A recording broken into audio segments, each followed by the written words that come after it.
আসসালামু আলাইকুম রহমতুল্লাহি ওবরকাতুহু। সম্মানিত দর্শক, ছোট্ট একটি খবর দিয়ে শুরু করি।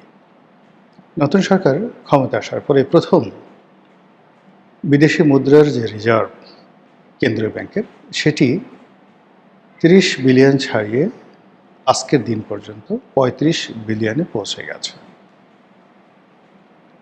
আপনারা জানেন যে ডক্টর মোহাম্মদ ইউনূসের জামানাতে এটি কমতে কমতে একটা সময় ২২ বিলিয়ন ডলারে চলে এসেছিল। আবার শেখ হাসিনার জামানাতে কেউ বলতেন যে এটা ২২ বিলিয়ন বা ২৫ বিলিয়ন ডলার আসছে, কেউ বললেন যে না, এটা ১৬ বিলিয়ন ডলারে চলে এসেছিল, হোয়াট এভার মেবি।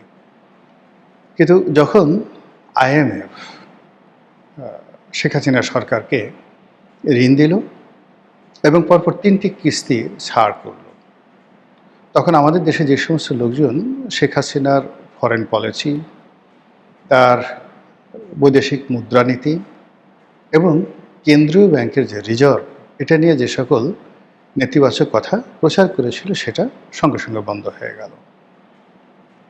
বাংলাদেশে কতগুলো মানুষ আছে যারা একটা সময় আইএমএফে চাকরি করতেন, তারা ঠিক, তাদের মধ্যে আমিও একজন ছিলাম।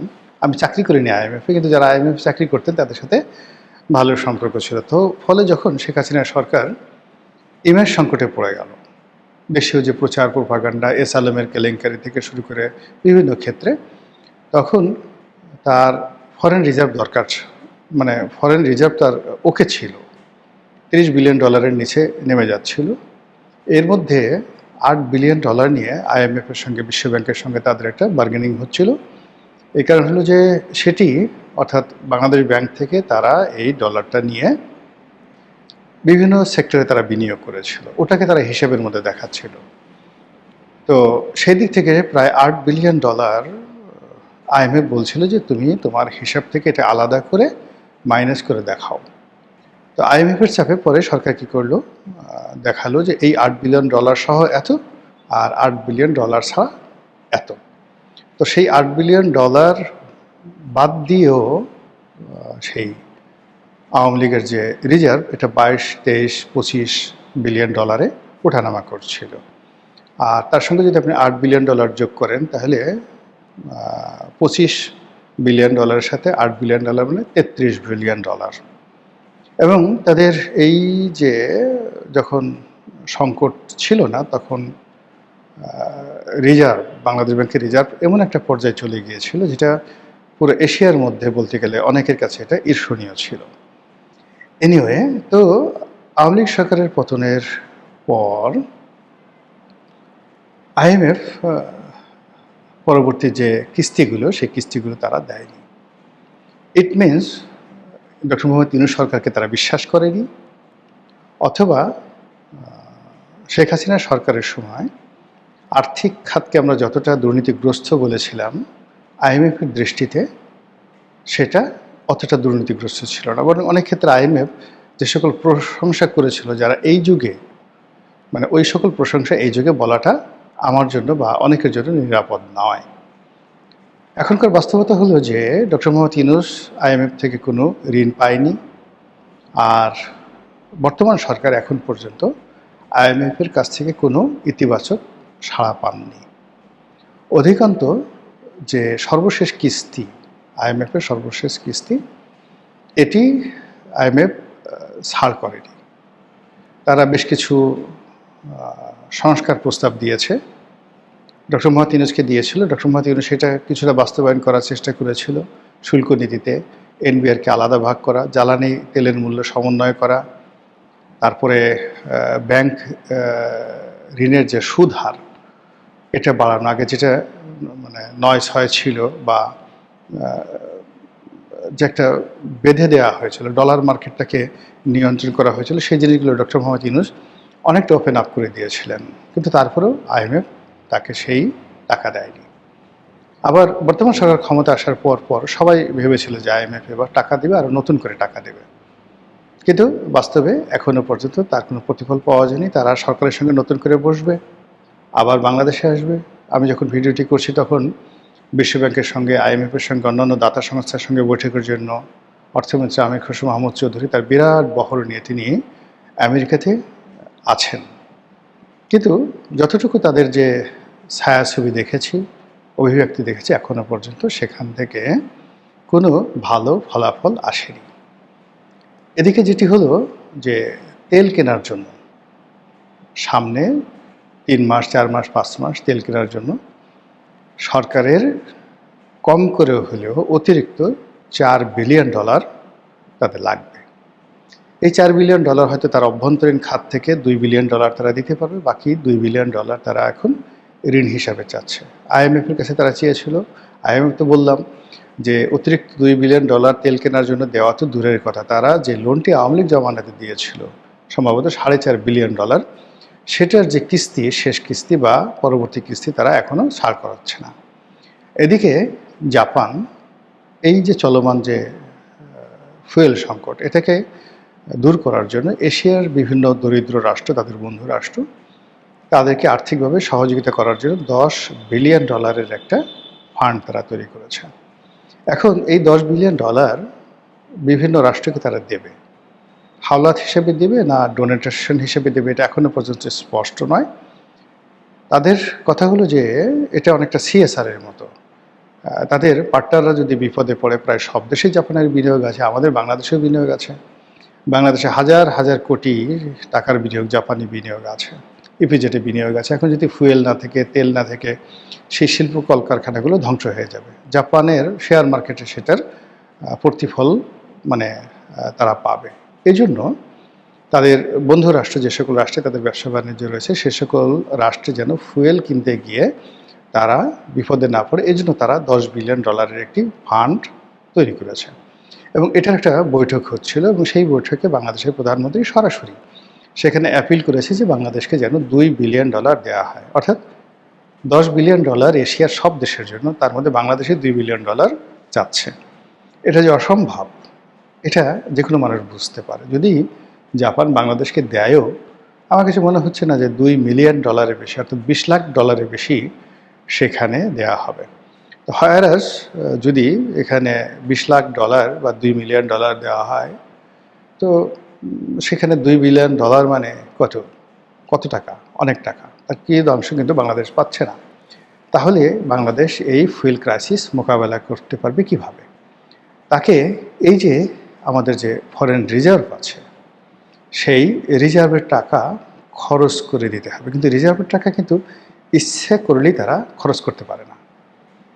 রিজার্ভের টাকা খরচ করার একটা নিয়ম আছে।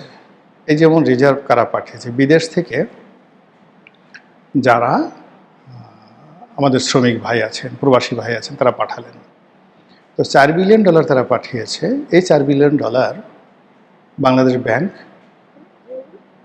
তাদের রিজার্ভে যুক্ত করেছে, করে এই $4 বিলিয়ন সমপর্যায়ের বাংলা টাকা, মানে 4×12 48,000 কোটি টাকা তারা এই সাধারণ তাদের আত্মীয় স্বজন যারা বাংলাদেশে আছে বা তাদের প্রবাসীদের যে সকল অ্যাকাউন্ট আছে সেখানে তারা দিয়ে দিয়েছে।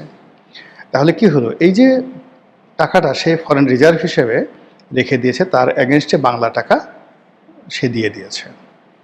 আবার এই যে বাংলা টাকাটা ট্রানজ্যাকশন করে বিভিন্ন গার্মেন্টস কোম্পানি, তারা আবার স্টাফদের স্যালারি দিচ্ছে, স্যালারি দিয়ে তারা আবার যে আমদানি করছে, সেই আমদানি ব্যয়ে মানে এই যে আমদানিকারক বা রপ্তানিকারক, এই যে যারা বাংলাদেশে লোকাল টাকা খরচ করছে, তাদের এগেনস্টে যে ফরেন ডেপ্ট আছে, সেই ডেপ্টটা তারা ওই ব্যাংকিং চ্যানেলের মাধ্যমে তারা সেই বাংলাদেশ ব্যাংক থেকে ডলার নিয়ে তারা সেই ডলারটা পরিশোধ করছে। ফলে it's a balance of payment. মানে এখানে বাংলাদেশ ইচ্ছে করলে সেই $35 বিলিয়ন যেটা এখন এই মুহূর্তে আছে, সেখান থেকে একটা পয়সা তারা খরচ করতে পারবে না।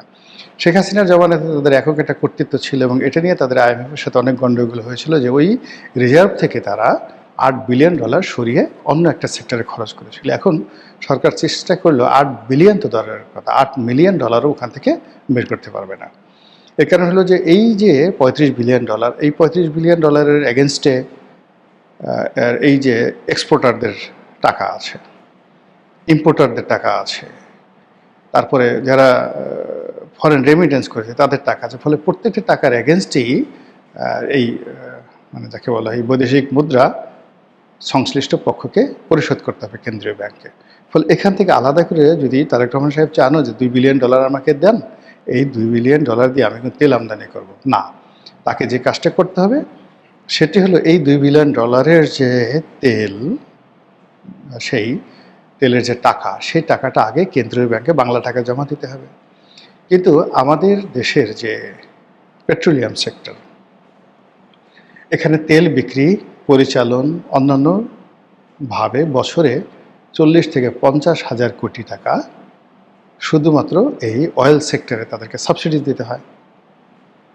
তাহলে কি হলো যে প্রতি মাসে তেল আমদানি করতে যদি তার $10 বিলিয়ন বা $5 বিলিয়ন সে ব্যয় করে, তার অ্যাগেস্টে সে যে বাংলা টাকা পায় সেখানে সাবসিডিজ দেওয়ার পরে প্রতি মাসে যদি গড়ে 5,000 কোটি টাকা তার লস হয়, বছরে 60,000 কোটি টাকা ধরা হয়, তাহলে এই 5,000 কোটি টাকা সে ভর্তুকি যদি তাকে ডলারে দিতে হয়, তাহলে ওই যে IMF থেকে তাকে অতিরিক্ত লোন এনে এই ডলারের জায়গাটা পূর্ণ করতে হবে। আশা করি আপনারা জিনিসটা বুঝতে পেরেছেন। ফলে এই যে আমাদের যে ফরেন রেমিটেন্স, তারপরে যে এক্সপোর্টের যে বিল যা কেন্দ্রীয় ব্যাংকে জমা হচ্ছে, যেটা এখন $35 বিলিয়ন পরিণত হয়েছে, একটা দিয়ে সরকারের যে সকল ব্যয় রয়েছে, বিশেষ করে জ্বালানি ব্যয়, বিদ্যুৎ কোম্পানির যে মূল্য পরিশোধ করা, বিভিন্ন বিদেশি কোম্পানি যারা আছে তাদের যে ডিভিডেন্ডগুলো সেগুলোর পরিশোধ করা, এরপর আমাদের দেশে যে সকল বিদেশি কর্মকর্তা কর্মচারী আছে তাদের বেতন ভাতা ডলারে বিদেশে পরিশোধ করতে হচ্ছে, এটা রেমিটেন্স করা, আমাদের ছাত্রছাত্রী আমরা যারা বিদেশে যাই হজ করতে, উমরা করতে, এই ডলারেরগুলো যোগান দিতে গিয়ে প্রতিটি পাই হিসাব তাকে রাখতে হয়। ফলে ওখানে যে টাকা যে খাতে আসে সেই খাতের বাইরে গিয়ে সরকারকে বিশ্বব্যাংক থেকে, ওয়ার্ল্ড ব্যাংক থেকে, বিভিন্ন প্রকল্প থেকে ঋণ এনে এই যেখানে যেখানে ভর্তুকি আছে, রাষ্ট্রীয় ভর্তুকি, যেখানে যেখানে লস আছে, যেখানে যেখানে প্রকল্প ফেল করেছে, যেমন ধরুন বাংলাদেশের একটা কোম্পানি ধরেন ওয়ালটন। এখন ওয়ালটন কি করলো, জার্মানির একটা ব্যাংক থেকে সে $1 বিলিয়ন প্রাইভেট লোন এনেছে। তো এই প্রাইভেট লোন আনছে, এনে সেটা গ্যারান্টি দিতে হয়েছে ধরুন জনতা ব্যাংকে। এখন ওয়ালটন ফেল করলো লোনটা দিতে, তখন জনতা ব্যাংকে এই $1 বিলিয়ন দিতে হবে। এখন জনতা ব্যাংক এই টাকা কি করলো, সে বাংলাদেশ ব্যাংক থেকে এইভাবে হিসাবের বাইরে গিয়ে তাকে এই টাকাটা বাংলাদেশ ব্যাংকে দিতে হচ্ছে। তখন এই যে $1 বিলিয়ন, এই $1 বিলিয়ন যে ব্যালেন্স অফ পেমেন্ট, এটার জন্য এই সরকারকে লোন আনতে হবে বিদেশ থেকে। এর কারণ হলো ওখানে যে টাকা আছে সবটা তো খাত, এখান থেকে এত আসছে, এখান থেকে এত আসছে, এর বাইরে যখনই কোথাও লস করছে। এখন সরকার এই মুহূর্তে $120 বিলিয়ন বিদেশে ঋণ আছে, এই $120 বিলিয়ন কিস্তি দিতে হয় প্রতি বছর, এটা বিরাট অংশ কিস্তি দিতে হয়, এবং সেটা কত, অলমোস্ট 1 লক্ষ কোটি টাকা প্রতি বছর আমাদেরকে কিস্তি, ঋণ এবং কিস্তি শোধ করতে হয়। এরবারে লোকাল ব্যাংক থেকে যে ঋণগুলো নেওয়া হচ্ছে সেগুলো ডলার লাগে না, লোকাল টাকায় দিতে হয়। তো সব মিলিয়ে আমাদের যে ফরেন রেমিটেন্স $35 বিলিয়ন,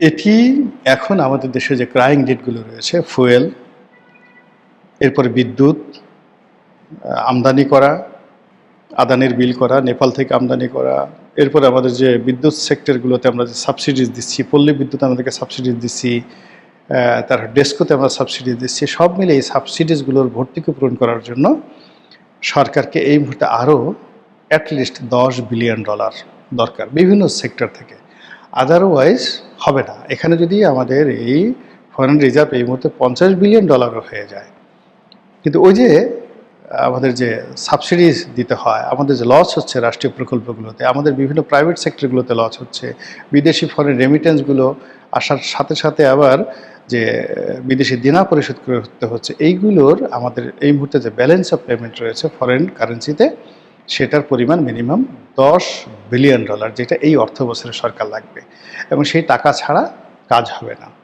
আমাদের বাংলাদেশ ব্যাংকে যতই রেমিটেন্স বাড়ুক, কিন্তু সেখান থেকে দিয়ে এই সাবসিডিজ করা যাবে, এবং এই ব্যালেন্সটা সরকার না করা পর্যন্ত IMF এর লোন তারা পাচ্ছে না।